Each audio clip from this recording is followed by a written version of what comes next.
അപ്പോൾ off season ട്രെയിനിങ്ങിൻ്റെ അടുത്ത എപ്പിസോഡിലേക്ക് സ്വാഗതം. അപ്പോൾ ഫസ്റ്റ് എപ്പിസോഡ് എന്ത് ചെയ്തിട്ടുണ്ട്, നമ്മൾ മൂവ്മെൻറ്റ് അസസ്മെൻറ്റിനെ പറ്റി പറഞ്ഞിട്ടുണ്ട്. ഇനി രണ്ടാമത്തെ എപ്പിസോഡ് നമ്മൾ സ്ട്രെങ്ത്ത് ട്രെയിനിങ്, അതായത് ഫുട്ബോളേഴ്സ് സ്ട്രെങ്ത്ത് ട്രെയിനിങ് ചെയ്യുമ്പോൾ എന്തൊക്കെ ഫോക്കസ് ചെയ്യണം എന്നുള്ളതാണ്.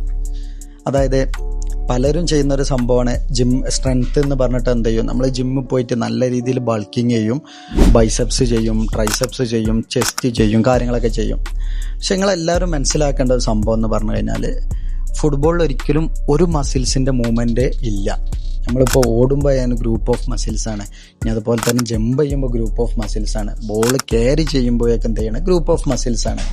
അപ്പോൾ ഇതിനെ പറയുന്ന പേരാണ് കോമ്പൗണ്ട് ട്രെയിനിങ്ങിലാണ് നിങ്ങൾ കൂടുതലായിട്ട് ഫോക്കസ് ചെയ്യുന്നുണ്ട്. യൂണിലാറ്ററൽ ട്രെയിനിങ് ഓക്കെ, അതെന്ത് ചെയ്യും, നിങ്ങൾക്ക് നല്ല രീതിയിൽ നല്ല വെൽ ബിൽഡഡ് ബോഡി കാര്യങ്ങളൊക്കെ ഉണ്ടാവും. അത് ഒരു ഫുട്ബോളേഴ്സിന് ഒരു എന്ത് ചെയ്യുക, ഒരു ഇന്നർ ഹാപ്പിനെസ് അല്ലെങ്കിൽ ഒരു മോട്ടിവേഷൻ കിട്ടുന്ന ഒരു സംഭവമാണ്. പക്ഷെ നിങ്ങൾ ഒരിക്കലും ഒരു യൂണിലാറ്ററൽ ട്രെയിനിങ് മാത്രം ചെയ്തിട്ട് മസിൽസ് ഓവർ ബൾക്ക് ചെയ്താൽ നിങ്ങളെ ഫ്ലെക്സിബിലിറ്റി എന്ത് ചെയ്യും, ഓട്ടോമാറ്റിക്കലി കുറയും. അപ്പം അത് നിങ്ങൾ ഒരിക്കലും അത് മാത്രം ചെയ്യരുത്. അതിൻ്റെ കൂടെ ചെയ്യേണ്ടതാണ് ഈ കോമ്പൗണ്ട് ട്രെയിനിങ്. കോമ്പൗണ്ട് ട്രെയിനിങ് എന്ന് പറഞ്ഞു കഴിഞ്ഞാൽ ഒരു സമയത്ത് എന്ത് ചെയ്യുക, ഗ്രൂപ്പ് ഓഫ് മസിൽസിനെ ആക്ടിവേറ്റ് ചെയ്യുന്ന എക്സസൈസുകൾ. അത് ഒരുപാട് എക്സസൈസുകൾ അതിൻ്റെ എപ്പിസോഡ് തന്നെ നമ്മൾ ഇൻസ്റ്റാഗ്രാമിൽ പോസ്റ്റ് ചെയ്തിട്ടുണ്ട്. അതെന്ത് ചെയ്യാൻ നിങ്ങൾക്ക് കാണാവുന്നതാണ്. ഇപ്പോൾ ഗ്രൂപ്പ് ഓഫ് മസിൽസിനെ ഫോക്കസ് ചെയ്യുന്ന ഒരുപാട് ഗ്രൂപ്പ് ഓഫ് എക്സസൈസാണ് നമ്മൾ ചെയ്യേണ്ടത്. ഇനി മാത്രമല്ല, നിങ്ങൾ എന്ത് ചെയ്യാൻ പാടില്ല, ഒരു ബൈലാറ്ററൽ മാത്രം ഫോക്കസ് ചെയ്യാൻ പാടില്ല. അപ്പോൾ ബൈലാറ്ററൽ മാത്രം ഫോക്കസ് ചെയ്യുമ്പോൾ എന്ത് ചെയ്യും, ചിലപ്പോൾ ഒരു പക്ഷെ എന്ത് ചെയ്യും, ഒരു കാലിലേക്ക് മാത്രം നിങ്ങൾ ലോഡ് കൊടുത്തിട്ട് എന്ത് ചെയ്യും, അത് മാത്രം സ്ട്രെങ്തൻ ചെയ്യും, ഒരു കാല് വീക്കാവും. ഈ ഫുട്ബോളിൽ ചിലപ്പോൾ എന്ത് ചെയ്യും, ഒരു കാലുമ്പോൾ നമുക്ക് ജമ്പ് ചെയ്യേണ്ട ഒരു അവസ്ഥ ഉണ്ടാവും, അപ്പോൾ അത് യൂണിലാറ്ററലാണ്. ഇനി പെട്ടെന്നൊരു കാലുമ്പോൾ നിൽക്കേണ്ട ഒരു അവസ്ഥ വരും, അത് യൂണിലാറ്ററൽ സ്ട്രെങ്ത്താണ്. അപ്പോൾ നിങ്ങൾ ജിമ്മിൽ ഫോക്കസ് ചെയ്യുമ്പോൾ എന്ത് ചെയ്യണം, ബൈലാറ്ററൽ സ്ട്രെങ്ത്തും ചെയ്യണം, അതുപോലെ തന്നെ യൂണിലാറ്ററൽ സിംഗിൾ ലെഗിന് മാത്രമായിട്ടുള്ള യൂണിലാറ്ററൽ സ്ട്രെങ്ത്ത് ട്രെയിനിങ്ങും ചെയ്യണം. ഇനി അപ്പർ ബോഡി ലോവർ ബോഡി മാത്രമല്ല, കോറിൻ്റെ സ്ട്രെങ്ത്ത് വളരെ ഇമ്പോർട്ടൻ്റ് ആണ്. കാരണം കോറാണ് നമ്മളൊരു പവർ ഹൗസ്. കോറ് എന്ന് പറഞ്ഞു കഴിഞ്ഞാൽ എന്ത് ചെയ്യുക, നമ്മളെ സ്റ്റെബിലിറ്റി, നമ്മളെ കാലിൽ പെട്ടെന്ന് സ്പീഡ് ഓടണം എന്നുണ്ടെങ്കിൽ നമ്മൾ കോറ് എന്ത് ചെയ്യണം, സ്റ്റേബിളായിരിക്കണം. ഇനി കോറ് സ്റ്റേബിൾ അല്ല എന്നുണ്ടെങ്കിൽ നമുക്ക് അത്രത്തോളം ഫോഴ്സ് ജനറേറ്റ് ചെയ്യാൻ പറ്റില്ല.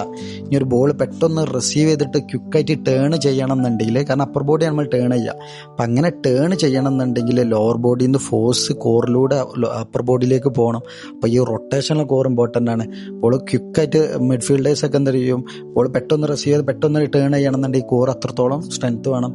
കോറിൻ്റെ സ്ട്രെങ്ത്ത് ഡയറക്റ്റ് നിങ്ങൾ പ്ലാങ്ക് അത് മാത്രം ചെയ്താൽ പോരാ, റൊട്ടേഷൻ പെട്ടെന്ന് തിരിയാനുള്ള പവർ കിട്ടണം എന്നുണ്ടെങ്കിൽ എന്ത് ചെയ്യണം, റൊട്ടേഷണൽ കോർ ഇമ്പോർട്ടൻ്റ് ആണ്. അപ്പം ഈ റൊട്ടേഷണൽ കോറിലും നിങ്ങൾ എന്ത് ചെയ്യണം, ഫോക്കസ് ചെയ്യണം. അത് മാത്രമല്ല, നിങ്ങളെ എല്ലാവരും പ്ലേസ് ചെയ്യുന്നത് എന്താ വെച്ചാൽ ആൻറ്റീരിയർ ചെയിന് മാത്രം ഫോക്കസ് ചെയ്യുള്ളൂ.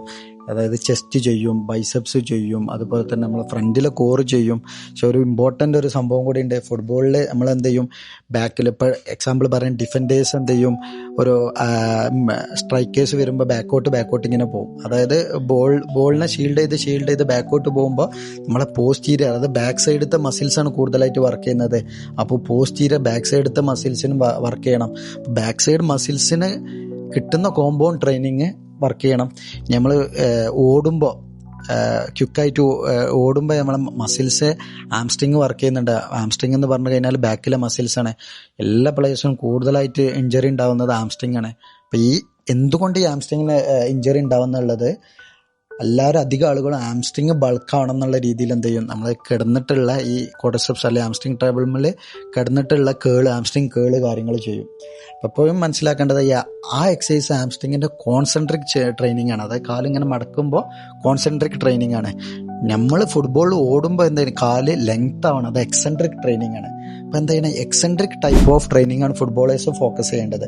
എക്സെൻട്രിക് ടൈപ്പ് ഓഫ് ട്രെയിനിങ് ആണ്. ഒരു എക്സാമ്പിൾ പറയുകയാണെന്നുണ്ടെങ്കിൽ നോർഡിക് കേള്, RDL, അപ്പം അങ്ങനത്തെ എക്സസൈസ് എന്ത് ചെയ്യണം, സ്ട്രെങ്ത്തിന് വേണ്ടി ഫോക്കസ് ചെയ്യണം. അപ്പോൾ മെയിനായിട്ട് ഫോക്കസ് ചെയ്യേണ്ടത് കോമ്പൗണ്ട് ട്രെയിനിങ്, അതുപോലെ തന്നെ യൂണിലാറ്ററൽ സ്ട്രെങ്ത്ത്, ബൈലാറ്ററൽ സ്ട്രെങ്ത്ത്, കോറിൻ്റെ സ്ട്രെങ്ത്ത്, റൊട്ടേഷണൽ കോറിൻ്റെ സ്ട്രെങ്ത്ത്, അതുപോലെ തന്നെ നമ്മുടെ പോസ്റ്റീരിയർ ചെയിൻ. ഇപ്പം ഇത്രയും കാര്യങ്ങൾ എന്ത് ചെയ്യണം, നിങ്ങൾ സ്ട്രെങ്ത്ത് ഡെവലപ്മെൻറ്റിന് ഫോക്കസ് ചെയ്യണം.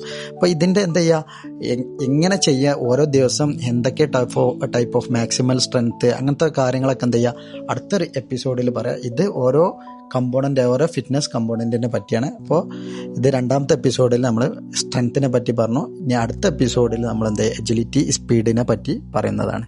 Thank you.